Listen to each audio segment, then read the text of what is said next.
Hello everyone, हम limitation act कर रहे थे और लिमिटेशन एक्ट के हम सेक्शन 20 तक कर चुके थे। अब हम थर्ड वीडियो में 21 से करेंगे। तो ये अब आ गया हमारा 21 सेक्शन। तो हम 21 से लास्ट तक करेंगे। तो ये 21 कहता है नया वादी या प्रतिवादी प्रस्तापित करने से जोड़ने का प्रभाव। तो ये कह रहा है कोई केस चल रहा था, उसमें नया वादी या नया प्रतिवादी जोड़ा गया है या प्रस्तापित किया गया है। तो कह रहा प्रतिस्थापित करने या जोड़ने का प्रभाव क्या होगा। कोई नया वादी जोड़ा गया है या प्रतिस्थापित किया गया है, तो उसके लिए बता रहा। तो ये कह रहा है जहाँ की बाद संचित होने के पश्चात कोई नया वादी या प्रतिवादी प्रतिस्थापित किया गया या जोड़ा जाए, वहाँ तक के जिसके संबंध में तब तक संचित किया गया समझा जाएगा जब वह इस प्रकार पक्षकार बनाया गया था। तो ये कह रहा कोई भी यदि हटाया जाए या जोड़ा जाए, प्रतिस्थापित किया जाए या जोड़ा जाए, तो कब से मानेंगे उसके प्रति के केस उसका कब से चालू हुआ, जिस दिन से हुआ जिस केस। तो काफी टाइम से चल रहा था, पर बीच में क्या हुआ, कोई वादी जोड़ दिया गया। लग रहा है कि ये वादी या प्रतिवादी ये होना चाहिए, तो और जोड़ दिए गए बीच में, केस चल रहा था उसी बीच में। तो जिस दिन से जोड़ा गया तब से ही सोचेंगे कि उसके प्रति वाद किया या उसके प्रति वाद हुआ या उसने किया। तो किस दिन से, जिस दिन से उन्हें जोड़ा गया है। ये कह रहा है हमारा क्लॉज फर्स्ट। अब इसका परंतु कहता है, परंतु जहाँ के न्यायालय का समाधान हो जाए कि नया वादी या प्रतिवादी को अंतर्विष्ट करने में लोप सद्भावना पूर्वक की गई भूल से हुआ था, वहाँ वह यह निर्देश दे सकेगा कि बाद जहाँ तक कि ऐसे वादी या प्रतिवादी का संबंध किसी पूर्ववर्ती तारीख में संचित किया गया समझा जाएगा। तो ये कह रहा है कि वो जो प्रतिवादी या वादी सद्भावना पूर्वक छूट गया था, तो फिर क्या माना जाएगा कि वो जो पूर्ववर्ती तारीख थी तब से ही वो संचित किया गया है। अब आ जाते हैं हम क्लॉज सेकंड। क्लॉज सेकंड कहता है उपधारा 1 की कोई बात ऐसे मामले को लागू न होगी जिसमें बाद के लंबित रहने के दौरान हुई किसी हित के समन्वयन या न्यायालय के कारण कोई पक्ष का जोड़ा या प्रतिस्थापित किया गया है या उसके वादी या को प्रतिवादी या प्रतिवादी को वादी समझा जाए। तो ये कह रहा है फर्स्ट क्लॉज में कह दिया कोई केस चल रहा था और केस चलने में बीच में पता चला कि इसमें ये वाला वादी और होना चाहिए केस करने वालों की तरफ से, ये इंसान और वादी के रूप में जोड़ा जा सकता है या प्रतिवादी के रूप में इसके ऊपर और केस किया जा सकता है, इसने भी अपराध किया है ये भी इसके केस किया जा सकता है इसके ऊपर। तो वो जो जोड़े जाएंगे उसको बता रहा है कि कब समझा जाएगा उन पर केस किया गया था, जिस दिन से वो जोड़े गए थे, ये बता दिया फर्स्ट क्लॉज में। सेकंड क्लॉज कह रहा है कि जो जिनका बीच में हित व्युत्पन्न हुआ है, कि पहले नहीं पता था कि इनका भी अधिकार है, बीच में उनका हित उत्पन्न हो गया है, तो उनके प्रति कह रहा है। तो कह रहा है उपधारा 1 की कोई बात ऐसे मामलों पर लागू नहीं होगी। किन पर लागू नहीं होगी, जिनका केस चल रहा था उसमें हित उत्पन्न हुआ था, वो शुरू से नहीं कर सकते थे, बीच में उनका हित व्युत्पन्न हो गया है, अधिकार मिल गया है, तो वो लोग ऐसे नहीं समझाएंगे, उनके प्रति नहीं समझा जाएगा कि जिस दिन से केस चला था। तो कह रहा है उपधारा 1 की कोई बात ऐसे मामले को लागू न होगी जिसमें बाद के लंबित रहने के दौरान वे किसी हित के समन्वयन या न्यायान्वयन के कारण कोई पक्ष का जोड़ा या प्रतिस्थापित किया जाए या जिसके कि वादी को प्रतिवादी के रूप में वादी समझा जाए। तो बता दिया ये, ठीक है। तो इनका प्रभाव बता दिया कि जो व्यक्ति पहले रह गए थे, जोड़े जाने चाहिए पहले रह गए थे, तो उनके विरुद्ध तो ये समझा जाएगा, तब संचित किया जाएगा समझा जाएगा जब वह इस प्रकार से पक्षकार बनाए गए या बनाया गया था, उस दिन से समझा जाएगा। पर जो ये पहले क्लॉज वाली बात जो सेकंड क्लॉज कह रहा है उस पर लागू नहीं होगी, क्योंकि उनका व्युत्पन्न अधिकार उत्पन्न हुआ है, वो लोगों के बारे में बता रहा है, वादियों प्रतिवादियों के बारे में। अब आ जाते हम सेक्शन 22। सेक्शन 22 कहता है चालू रहने वाले भंग और अपकृत्य। चालू रहने वाले भंग मतलब और अपकृत्य के बारे में, कोई भंग है वो और अपकृत्य। तो कह रहा है किसी चालू रहने वाली संविदा भंग मतलब कोई ट्रस्ट था, कोई भंग कॉन्ट्रैक्ट था, वो ब्रीच ऑफ ट्रस्ट कर दिया है। तो अब संविदा भंग मतलब किसी ने कॉन्ट्रैक्ट किया था कि हम ये काम करेंगे, उसने ये काम किया नहीं, तो वो हो गया संविदा भंग। या चालू रहने वाला अपकृत्य, या कोई चालू रहने वाला टॉर्ट है। तो कह रहा चालू रहने वाले अपकृत्य की दशा में एक नया परिसीमा काल उस समय के दौरान प्रतिक्षण चलना प्रारंभ होता है जिससे यथास्थिति ऐसा भंग या ऐसा अपकृत्य चालू रहता है। तो ये कह रहा है जो संविदा भंग है और अपकृत्य है और वो चालू रहने वाले हैं, तो उनमें केस करने का अधिकार कब से शुरू हो जाता है। तो कह रहा प्रत्येक क्षण, क्योंकि भी चल रहे हैं, परंतु प्रत्येक क्षण नया परिसीमा काल शुरू हो रहा है केस करने के लिए। ये कह रहा है 22। अब आ जाते हैं 23 कह रहा है उन कार्यों के लिए प्रतिकर का वाद जो विशेष नुकसानी के बिना अनियोज्य न हो। तो ये कह रहा उन कार्यों पर प्रतिकर के लिए वाद, कोई कार्य हैं उन पर प्रतिकर के लिए वाद लाया जा रहा है, तो कब लाया जा सकता है, तो कह रहा प्रतिकर का वाद जो विशेष नुकसान के बिना अनियोजना, बिना नुकसान के कोई केस नहीं कर सकते हो। तो ये कह रहा कोई 23 कह रहा उन कार्यों के लिए, मतलब कोई कार्य ऐसे हैं जिनमें प्रतिकर के लिए वाद लाया जा सकता है, ठीक है, पर वो कब लाया जा सकता है कि उसमें कोई विशेष नुकसानी हुई हो, तभी उसमें अधिकार है केस करने का। तो कह रहा नुकसान के बिना अनियोज्य ना हो। तो ये कह रहा उस कार्य के लिए तब लाया जा सकता है जब विशेष क्षति हो जाती है। तो क्या कह रहा उस कार्य के लिए जिसमें कोई बाध हेतु तब तक अद्भुत नहीं होता जब तक उसमें कोई विशिष्ट क्षति नहीं हो जाती। प्रत्येक के लिए बाद की दशा में पश्चिम काल उस समय संगठित किया जाएगा जब वह क्षति हो जाती है। तो कब केस कर सकते हैं? जब विशेष क्षति हो जाएगी। अब आ जाते 24 कह रहा लिखितों में बड़े समय की संगणना। अब ये कह रहा जो लिखित हैं उनकी समय की संगणना कैसे करेंगे, कैसे समय को ये कहेंगे कि उस टाइम से जोड़ा जाए या किस चीज से जोड़ा जाएगा। तो कह रहा है जो हमारा इंग्लिश कैलेंडर मतलब ग्रिगोरियन कैलेंडर है उसमें जो लिखी तारीख है उसके हिसाब से हमारा जो संगणना है वो की जाएगी। अब आ जाते हैं हम लिमिटेशन एक्ट के पार्ट 4 पे। पार्ट 4 बता रहा है कब्जे द्वारा स्वामित्व का अर्जन, मतलब कब्जे से स्वामित्व का अर्जन करना। तो अब आ जाता है 25 बता रहा है सुखाचार या चिरभोग द्वारा अर्जन। तो सुखाचार मतलब किसी चीज का सुख लेना, या चिरभोग या लंबे टाइम तक किसी चीज का यूज करते रहना। तो उसका उसमें जो हित है एक उत्पन्न हो जाता है कि हम ये चीज तो हम लंबे टाइम से कर रहे हैं, ये तो हमारे बाबा पुरखा से भी ये रास्ता चला आ रहा है। तो ये क्या है? चिरभोग, ये सुखाधिकार। तो उसी के बारे में बता रहा है 25। तो पहला क्लॉज कहता है जहाँ की किसी निर्माण के उपभोग के साथ साथ उसमें या उसके किसी प्रकाश वायु कैसा अधिकार, प्रकाश का, वायु का, प्रवेश का, उपयोग का, उपभोग, सुखाचार मतलब इसका कोई किसका प्रकाश लेने का, वायु के प्रवेश का, उपभोग का, सुखाचार का कोई रास्ता है उसका। तो कह रहा है पर कोई सा अधिकार, कोई अधिकार बिना विघ्न के, अगर कोई बिना विघ्न के 30 वर्ष तक शांतिपूर्वक किया हो किसी ने, 30 वर्ष तक वो लगातार क्या करता है? शांतिपूर्वक उसका उपयोग करता रहता है।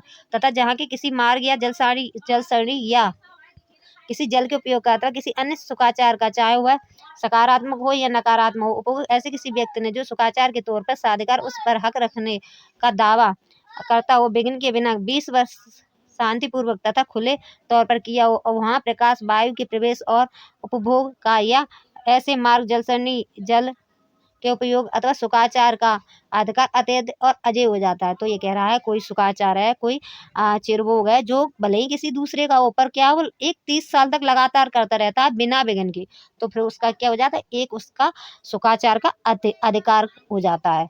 तो ये क्या कह रहा है? तो कह रहा है सुखाचार का अजय अधिकार हो जाता है। तो मतलब ये उसका अधिकार बन जाता है कि वो उसका सुख ले सके क्योंकि वो बहुत लंबे टाइम से 30 साल से ले रहा है।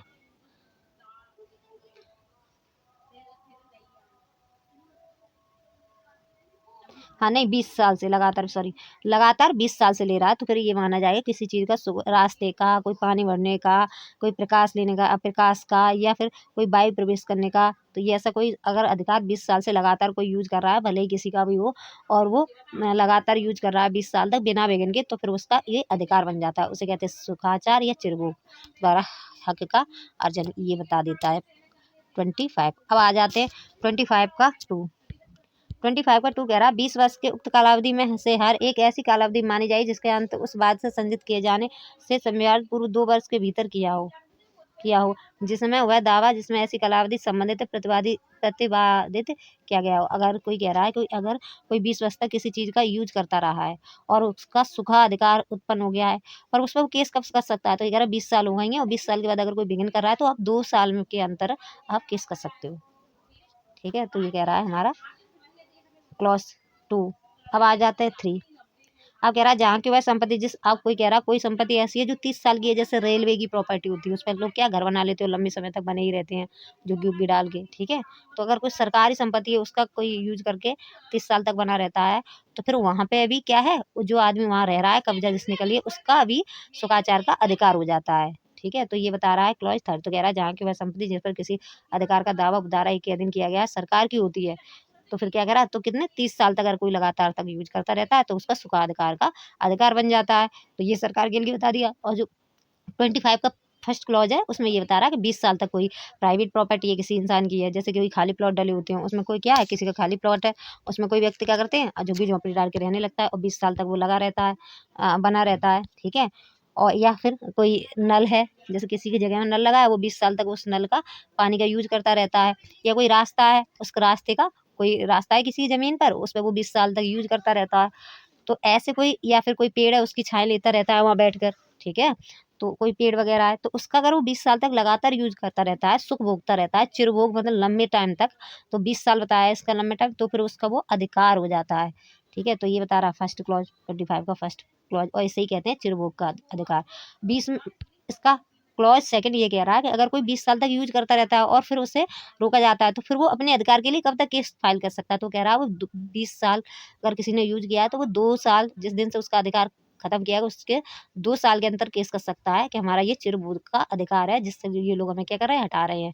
तो इसके लिए वो केस कर सकता है 2 साल के अंतर्गत, जिस दिन से हटाया गया उस दिन से 2 साल के अंतर्गत। तीसरा ये कह रहा है अगर चिरभोग वाली बात है तो प्राइवेट प्रॉपर्टी पे तो 20 साल तक है, अगर सरकारी प्रॉपर्टी है तो अगर 30 साल तक कोई सरकारी चीज का कोई उपयोग करता रहता है तो वहाँ पे भी, जैसे सरकारी जमीन है वहाँ कोई 30 साल तक बना रहता है, जैसे रेलवे की होती है। ठीक है, रेलवे की प्रॉपर्टी पे तो नहीं कर सकते, मतलब कोई सरकारी जमीन है उस पर, तो फिर वो वहाँ पे भी चिरभोग का अधिकार हो जाता है। अब आ जाते हैं हम 26 कह रहा अनुदेशी संपत्ति के उत्तरभोगी के पक्ष में अपवर्जन। तो ये ज्यादा नहीं पूछा जाता, ये वाला हम नहीं करते, हम करते 27 कह रहे हैं संपत्ति पर के अधिकार का निर्वासित किया जाना। कोई कह रहा है कि अगर किसी की संपत्ति है, कोई व्यक्ति जिसकी प्रॉपर्टी है, ठीक है, कब उसको अपनी ही प्रॉपर्टी से निर्वासित किया जाएगा उसके अधिकार, तो कह रहा संपत्ति पर के अधिकार का निर्वासित किया जाना। कब कोई संपत्ति है उस पर वो उसके निर्वासित कर दिया जाएगा उसका अधिकार, तो कब कर दिया जाएगा, तो कह रहा उस कालावधि के परिवेशन पर जो किसी संपत्ति के कब्जे के बाद संचित किए जाने के निमित्त किसी व्यक्ति के लिए तदनुसार परिसीमित ऐसी संपत्ति पर उसका अधिकार निर्वासित हो गया है, हो जाएगा। तो ये कह रहा है 27 कोई लंबे टाइम तक, जैसे कोई प्लॉट वगैरह है किसी की खाली जमीन है, जैसे कोई प्लॉट है उसे क्या है कोई व्यक्ति आके रहने लगता है, वो लगातार 20 साल लगातार बना रहता है 12 साल तक, और वो व्यक्ति जिसकी प्रॉपर्टी है वो कोई ऑब्जेक्शन नहीं करता है, तो फिर उसका क्या कह रहा है, ये जो अगर 27 ये कह रहा है कि अगर वो लंबे टाइम तक बना रहता है और तुम्हें पता है कि वो भी व्यक्ति रह रहा है और आप उस पर कोई ऑब्जेक्शन नहीं करते हैं 12 साल से ज़्यादा, तो फिर वो क्या कर दिया जाएगा, आपका अधिकार खत्म कर दिया जाएगा उस प्रॉपर्टी पे, क्योंकि आप क्या कर रहे हैं, आपको अपनी प्रॉपर्टी की मतलब परवाह ही नहीं है, तो फिर उसका अधिकार क्या कर दिया जाए, निर्वासित कर दिया जाएगा। अब आ जाते हैं हम पार्ट 5, और पार्ट 5 है ये लास्ट है, इसमें पार्ट 5 पे ही है। तो अब हम देखते हैं पार्ट 5 में सेक्शन 28 कह रहा है निश्चित है। अब आ जाते हैं 29, ये सेविंग्स के बारे में बता रहा है। तो ये कह रहा है सेविंग्स में कि किन पर ये एक्ट नहीं लगेगा, तो वो सेविंग्स के बारे में बताया। तो कह रहा है इस अधिनियम की कोई भी बात भारतीय संविदा अधिनियम की धारा 25 पर प्रभाव नहीं डालेगी। ठीक है, जो कॉन्ट्रैक्ट एक्ट के सेक्शन 25 है उस पर कोई पर प्रभाव नहीं डालेगी। ठीक है, अब आ जाते हैं क्लॉज सेकंड कह रहा है जहाँ की अगर कोई विशेष विधि है, स्थानीय विधि है, ठीक है, अपील या आवेदन के लिए कोई सीमा काल विहित है, मतलब कोई एक्ट में जैसे कि क्रिमिनल एक्ट है हमारा, उसमें परिसीमा काल लिमिटेशन एक्ट का टाइम परिसीमा काल उसमें दिया है, वहाँ पर ये एक्ट प्रभाव नहीं डालेगा, ये कह रहा है सेक्शन 29 का क्लॉज सेकंड। तो ये क्या कह रहा है, अगर कोई स्थानीय विधि है या कोई विशेष विधि है या कोई अपील के लिए आवेदन के लिए कोई परिसीमा का लिमिटेशन दे रखा है, ठीक है, भिन्न कोई लिमिटेशन दे रखा है कोई शेड्यूल में या कोई एक्ट में, तो फिर उस पर ये प्रभाव नहीं डालेगा। अब कह रहा है थर्ड कह रहा है विवाह और विवाह विच्छेदन विषय किसी तस्मै प्रबद्ध विधि में अन्यथा उपबंधित के सिवाय इन अधिनियम की कोई भी बात ऐसी किसी विधि के अधीन किसी बात या कार्रवाई पर लागू नहीं होगी। तो क्या बता दी, विवाह और विवाह विच्छेदन के विषय पर प्रभाव नहीं डालेगी। फिर 4 क्या कह रहा है, तो कह रहा धाराएं, तो कह रहा विवाह और विवाह विच्छेदन विषय किसी तस्मै प्रबद्ध विधि की अन्यथा उपबंधित के सिवाय किसी पर प्रभाव नहीं डालेगी। अब आ रहा 4 क्लॉज ये कह रहा है उपधारा 25, 26 और धारा 2 के सुखाचार की परिभाषा उन राज्य क्षेत्रों में उद्भूत मामलों को लागू नहीं होगी जिन पर भारतीय सुखाचार अधिनियम तत्सव विस्तार है। जहाँ सुखाचार अधिनियम पहले से ही है, कोई सुखाचार अधिनियम है वहाँ पर पहले से ही एक्ट बना हुआ है जिस स्टेट में, वहाँ पर सुखाचार जो इसमें बताया गया सुखाचार वाला सेक्शन 25 और 26 और सेक्शन 2, तो जो सुखाचार है वो वहाँ पर ये प्रभाव नहीं डालेगा क्योंकि वहाँ जो एक्ट चला उस एक्ट के द्वारा डील होगी वहाँ की जो सुखाचार संबंधी केस होंगे।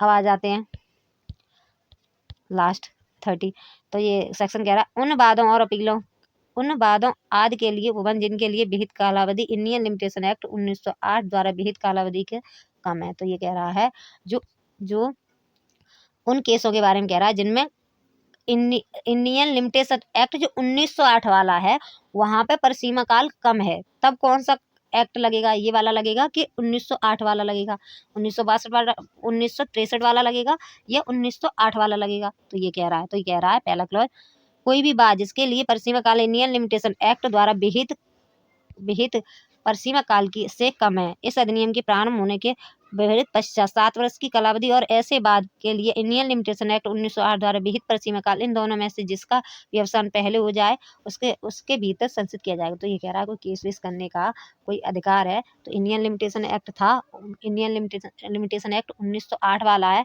उसमें भी दे रखा है, और इंडियन जो हमारा जो 1963 वाला उसमें भी दे रखा है। तो ये कह रहा है जिसमें परिसीमा काल 7 वर्ष की कालावधि और ऐसे बाद के लिए इंडियन लिमिटेशन एक्ट 1908 द्वारा विहित परिसीमा काल, इन दोनों में से जिसकी भी अवसान पहले ही हो जाए, मतलब कम टाइम होगा, उसमें ही क्या होगा, वही एक्ट उसी के अनुसार केस किया जाएगा। तो ये कह रहा है अगर 7 वर्ष से, अगर इसमें कम टाइम है तो इससे कर सकते हैं, अगर 7 वर्ष से उसमें टाइम कम है तो उसमें कर सकते हैं केस फाइल। तो ये कह रहा है। अब आ जाता है 31 कह रहा है अर्जित या लंबित वादों आदि के बारे में उपबंध। तो ये कह रहा है पहले से ही जो लंबित वाद हैं, पहले से ही जो केस चल रहे हैं वो केस कैसे चलेंगे? जो कह रहा है कि पहले से जो 1908 वाला था उससे केस चल रहे थे, अब 1963 वाला लिमिटेशन एक्ट आ गया, तो अब केस कौन से वाले एक्ट से चलेंगे? तो ये कह रहा है ऐसे किसी भी बाद अपील या आवेदन का संचित या किसी किया जाना शक्य नहीं करेगी जिसके लिए इंडियन लिमिटेशन एक्ट 1908 द्वारा विहित परिसीमा काल का अवसान इस अधिनियम से प्रारंभ होने से पहले हो गया था। तो ये क्या कह रहा है? तो कह रहा है उन एक्टों पर, उन वादों और केसों पर फाइल नहीं किया जाएगा, उन एक्टों और वादों पर कोई प्रभाव नहीं पड़ेगा जिनमें ये इंडियन लिमिटेशन एक्ट 1963 आया था, उससे पहले केस करना था, उनका पहले ही टाइम था तब केस किया नहीं, तो फिर इससे उन्हें टाइम नहीं बढ़ाया जाएगा। ये कह रहा है ऐसे प्रावधान के पूर्व संसदीय किए गए और ऐसे प्रारंभ के समय लंबित किसी भी बाद अपील या आवेदन पर कोई प्रभाव नहीं डालेगा। मतलब जो इंडियन लिमिटेशन एक्ट 1908 से जो केस चल रहे थे उन पर ये कोई प्रभाव नहीं डालेगा। ठीक है, जो उस टाइम के जो केस है उन पर प्रभाव नहीं डालेगा। 1963 वाले हैं उस पर वो फिर 1963 वाले जो केस हैं उनमें लिमिटेशन एक्ट 1963 वाला लगेगा, उससे पहले पे 1908 वाला लगेगा। ये कह रहा है। अब 32 क्या है? 32 निश्चित हो गया है। ठीक है, अब आ जाते इसमें शेड्यूल दे रखे हैं कुछ। ठीक है, तो जो ये शेड्यूल हैं इन शेड्यूलों को हम काफ़ी इम्पोर्टेंट है, तो इन्हें हम आगे की वीडियो में करेंगे। Thank you.